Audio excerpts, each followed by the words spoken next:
얼마 전부터 저는 우리 사회의 여론과 또 진실에 대해서 관심을 가져왔습니다.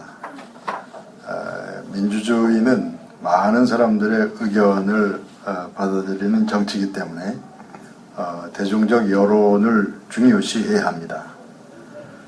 그런데 그 여론이 조작될 수 있고 또 왜곡될 수도 있다면 그 문제는 어떻게 해야 할 것인가. 모든 언론이 진실을 추구한다면 그것 다양한 일인데 이 시대 많은 언론들은 그들이 원하는 대로 여론을 만들 수도 있는 막강한 권력기관이 되어갑니다. 어떤 큰 사건이 일어나면 사건에 대한 어떤 정도의 그 판단과 해석이 언론기관에 맡겨져 있습니다. 그런데 그 판단과 해석이 때로는 진실을 왜곡할 듯이 보일 때가 있습니다. 많은 사람들의 의견을 들어서 많은 사람을 위해서 여론이 형성돼야 하는데 때로는 거짓된 여론이 만들어질 가능성이 있다는 말씀입니다. 물론 시간이 흐르면 진실은 드러나기 마련입니다. 그렇지만 드러나지 않고 묻혀버리는 진실도 얼마든지 있습니다. 진실이 외면당하고 거짓이 진실처럼 활약하는 동안에 많은 희생자가 생겨날 수도 있습니다. 인류 역사상 유명했던 정치가들은 그 대중적 여론을 자신의 의도대로 조작할 수도 있었던 사람들입니다. 프랑스의 나폴레옹이나 독일의 히틀러는 의도적으로 대중적 여론을 만들어내서 큰 전쟁을 일으키기도 했고 수백만의 유대인을 학살하기도 했습니다. 그 유대인의 후손인 어느 학자는 그 군중과 여론과 권력의 문제를 연구해서 노벨상을 타기도 했습니다. 그렇죠. 우리 보통 사람들은 진실이냐 아니냐에 대해서는 큰 관심이 없습니다.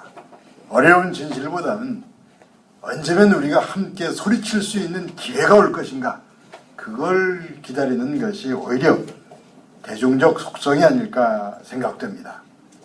그러니까 그런 대중을 선동해서 여론을 조작하거나 왜곡하는 일은 그렇게 어려운 일은 아닐 듯합니다. 군중을 선동해서 흥분하기 시작하면 군중은 무슨 소리든지 외칠 수 있습니다. 흥분하여 외치기 시작한 군중은 그들이 외치는 함성은 당연한 것이고 어쩔 수 없는 것이라고 생각합니다. 자신들의 함성이 진실이요 진리라고 무심코 생각하고 마는 겁니다. 그리고 그들이 대항해서 외치는 그 대상자는 무조건 잘못된 사람이요, 그 사람이 무엇을 말해도 그것은 거짓이요, 설령 그 사람이 좋은 말을 해도 당장 이 순간만 넘어가려는 변명일 것이라고 생각하고 맙니다. 그러니까 일단 군중을 선동해서 여론을 주도하기만 하면 한 나라를 들었다 놨다 하는 것도 그렇게 어려운 일은 아닙니다. 2000년 전 저 유대 땅에서는 그 군중의 함성을 조작해서 하나님의 아들을 십자가에 못 박아 죽이기도 했습니다. 많은 경우에 민주주의와 대중의 함성은 옳은 것이고 또 어쩔 수 없는 겁니다. 그런데 민주주의의 그 대중과 함성이 악용될 수 있다는 점을 항상 명심해야 합니다. 그런 점을 주의 깊게 지켜보는 사람들이 있어야만 그 민주주의가 올바른 길을 갈 수 있습니다. 그래서 저는 대중과 여론과 진실에 대해서 관심을 가져온 것입니다. 하나님의 말씀을 듣고 전하는 사람은 그 진리와 진실을 소중히 여겨야 합니다.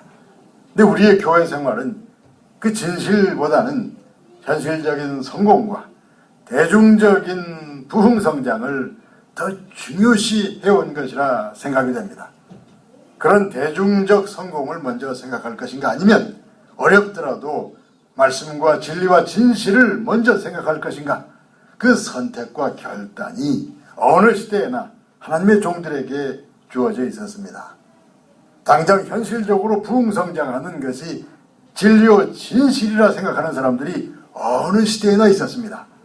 사도 바울 시대에 고린도 교회 많은 성도들이 그런 생각을 가지고 있었습니다. 저는 청년 시절에 누군가의 손에 이끌려서 어느 큰 교회를 찾아간 적이 있습니다. 대단히 큰 건물이었습니다. 엄청나게 많은 사람들이 모여 있었습니다.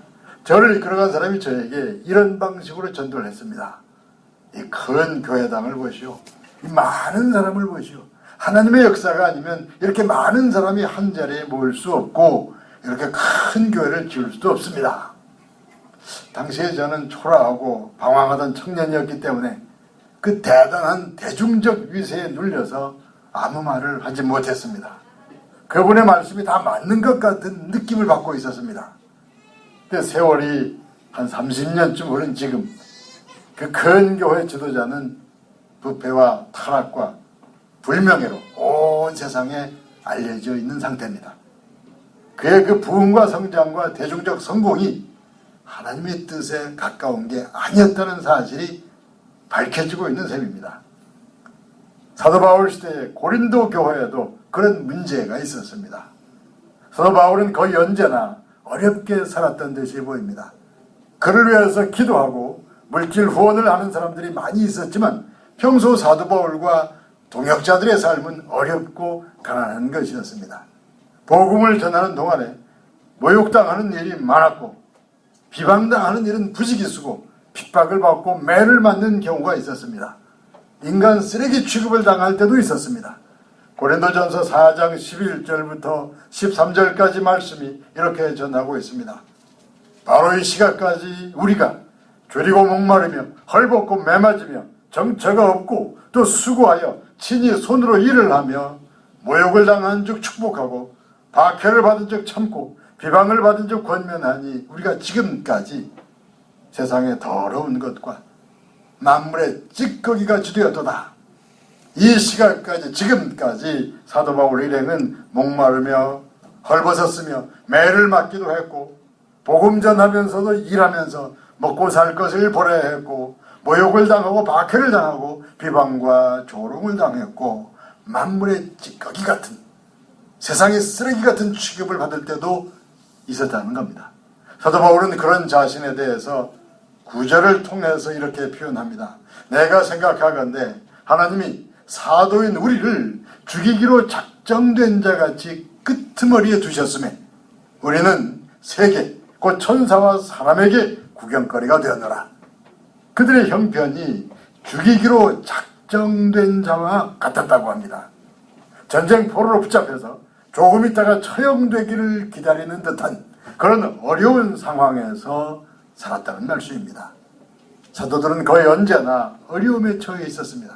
거의 언제나 심각한 어려움을 겪으면서 복음을 전하고 있었습니다. 그런데 고린도에는 전혀 다른 모습으로 살아가는 하나님의 종들이 있었습니다. 겉모습이 대단히 보이는 주의 종들입니다. 예수 그리스도의 제자를 하는데 사도 바울과는 전혀 다른 모습입니다. 그런 사람들에 대해서 사도 바울은 8절을 통해서 이렇게 말하고 있습니다. 너희가 이미 배부르며 이미 풍성하며 우리 없이도 왕이 되었도다. 너희가 배부르고 부유하구나. 예수 그리스도의 사도인 우리는 고난과 역경 중에 복음을 전하고 있는데 너희들은 하나님 나라의 축복에 다 들어간 것 같구나. 너희들은 다 왕처럼 되었구나. 고린도의 유명한 주의 종들은 고난이나 역경이나 십자가와는 상관없어 보이는 부유한 사람들입니다. 그들은 이미 배가 불렀으며 그들의 삶은 풍성하며 그들은 이미 하나님 나라에 다 들어간 듯이 살고 있다는 말씀입니다. 그러면서 그들은 말하기를 세상에서 축복을 받고 부유하게 사는 것이 하나님의 뜻이다. 물질의 축복을 받아야 훌륭한 하나님의 종이다. 세상에서의 고난과 역경은 하나님의 심판인 것처럼 가르치기도 했습니다. 그들의 가르침이 맞는 것이라면 사도 바울을 비롯한 사도들은 모두가 하나님께로부터 심판과 저주를 받은 사람이 될 겁니다. 그런 사람들에 대해서 사도 바울은 5절을 통하여 이렇게 전하고 있습니다. 그러므로 때가 이르기 전에 그 주께서 오시기 전까지 아무것도 판단하지 말라. 그가 어둠에 감춘 것들을 드러내고 마음의 뜻을 나타내시리니 그때에 하나님으로부터 칭찬이 있으리라. 주님께서 친히 판단하시기 전까지 너희는 판단하지 말라. 때가 되면 예수님께서 오셔서 어둠에 감추인 것들을 드러내실 것이다. 고난 중에 복음을 전하는 주의 종들이여 실망치 말고 조금 더 기다려라. 때가 차면 하나님께서 거짓된 종들을 심판하실 것이요 고난과 인내 중에 살아온 신실한 종들을 하나님께서 칭찬하시리라.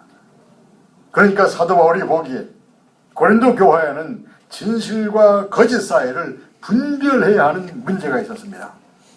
세상에서 부유하고 권세 있는 주의 종들이 진정한 하나님의 종인지, 어려움 중에 진실을 추구하는 종들이 진정한 하나님의 종인지 그걸 분별해야 하는 문제가 있었던 겁니다.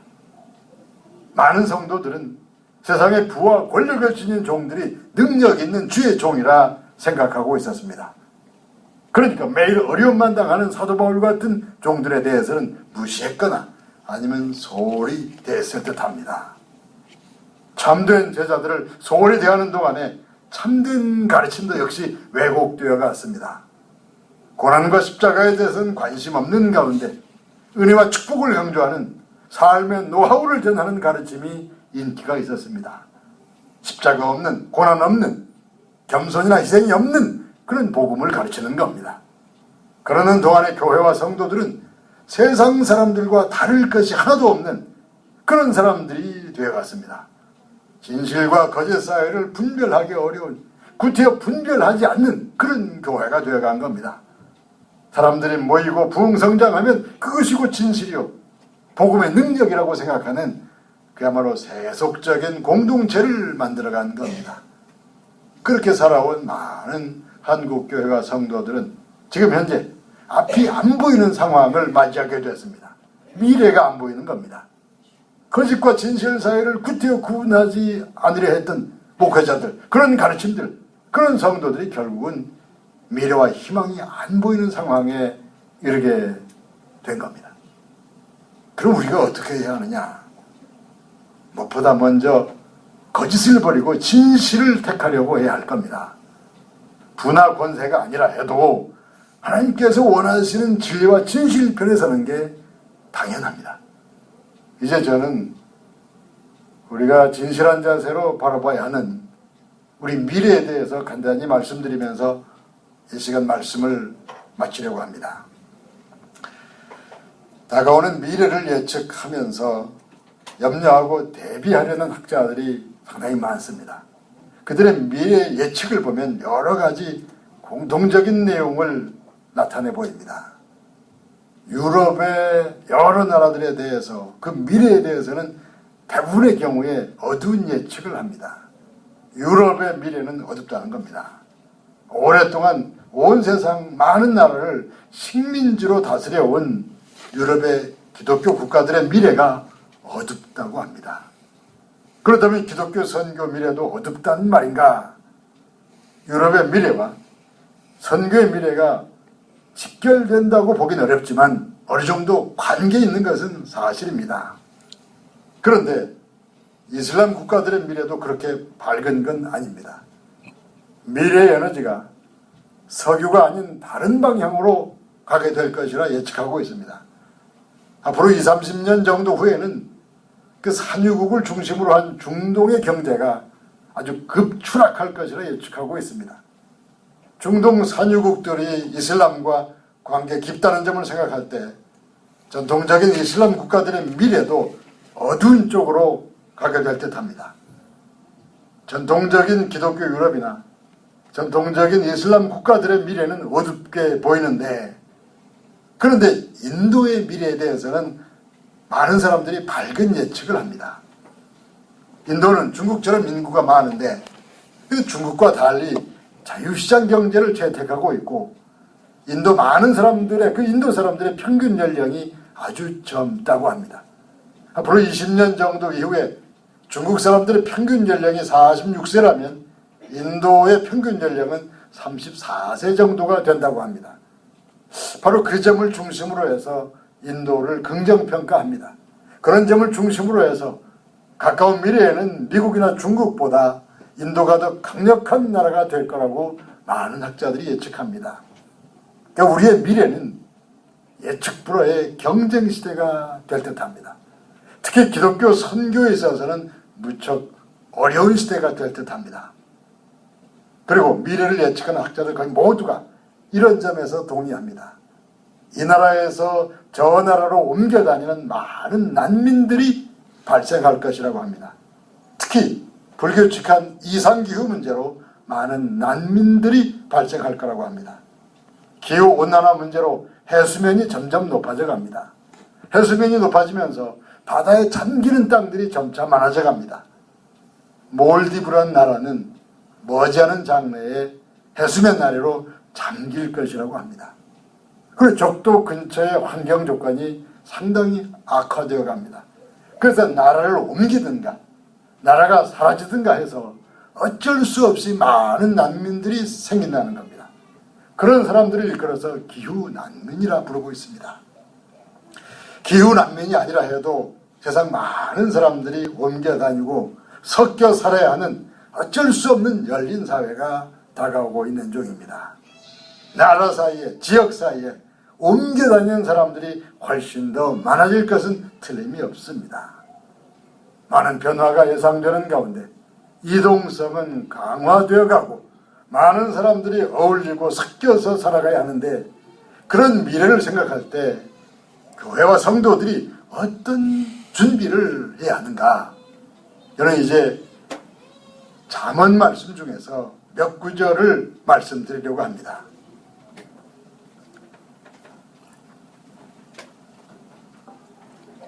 잠언 12장 12절이 이렇게 전하고 있습니다. 악인은 불의의 이익을 탐하나 의인은 그 뿌리로 말미암아 결실하느니라.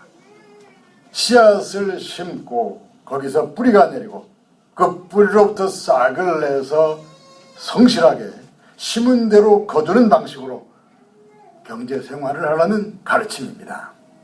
잠언 11장 1절은 이렇게 전하고 있습니다. 속이는 저울은 여호와께서 미워하시나 공평한 추는 그가 기뻐하시느니라.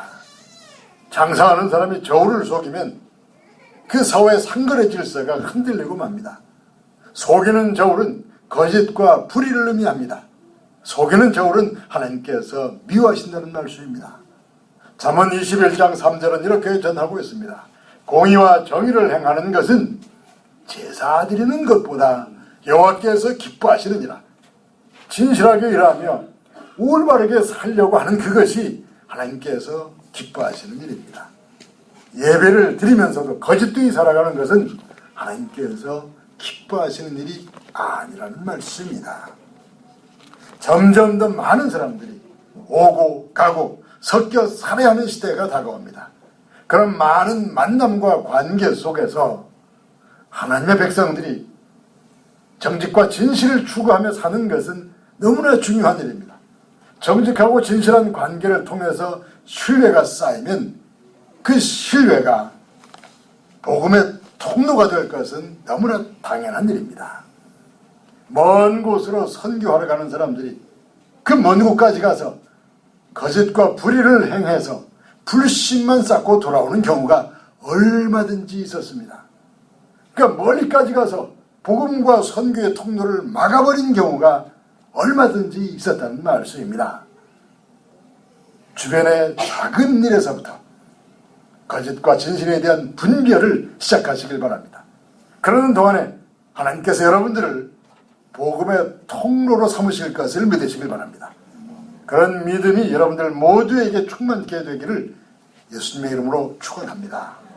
기도하겠습니다.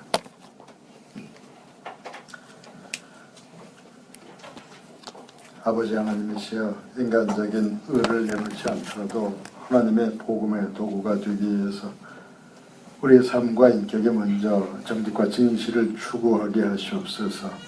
거짓과 진실 사이를 분별하는 믿음의 지혜를 주시고 또 행함으로 그 삶의 인격과 열매를 얻게 하시옵소서. 우리 주 예수 그리스도 이름으로 기도하옵나이다. 아멘.